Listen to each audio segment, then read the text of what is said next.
Now, I'll be the first to admit that, like many, I often confuse envy and jealousy. So here's a rather dark analogy explaining the difference. A man has a young and very attractive wife. Another man comes along who desires her, tries to win her over, yet fails. Now, these two men will have two different reactions. The husband, of course, will feel jealous, whereas the other man who still desires to have this woman and yet knows he can't, well, he'll be envious.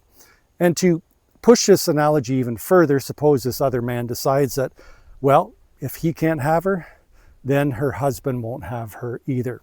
And so he murders her.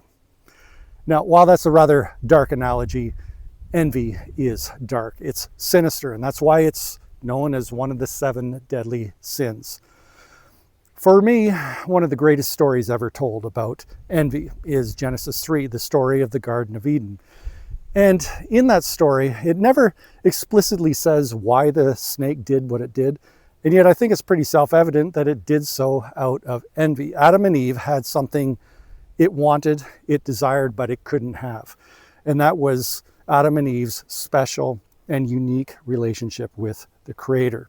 And so, out of envy, out of malice, out of spite, not only did the snake destroy that relationship, but it also destroyed the created order, creation. And even more interesting, I find, is that obviously the snake would have known that it would be punished for all that it did, and yet it went ahead and did it anyway.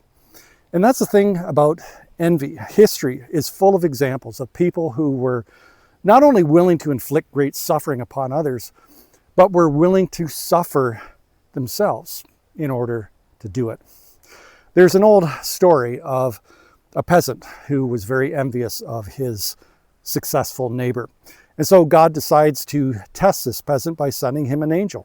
And the angel said to him that he could have whatever he wanted just as long as his successful neighbor received double. And without any hesitation, the peasant said, well then, make me blind in one eye, meaning that his successful neighbor would lose his sight completely and therefore lose everything. Especially if you're a young person in this troubling economic times, beware of envy and beware of the snakes, the serpents who call for the entire system to be burned to the ground. Because if they don't care what happens to them, they certainly won't care what happens to you. To understand why pride is also one of the 7 deadly sins, click on the link down below.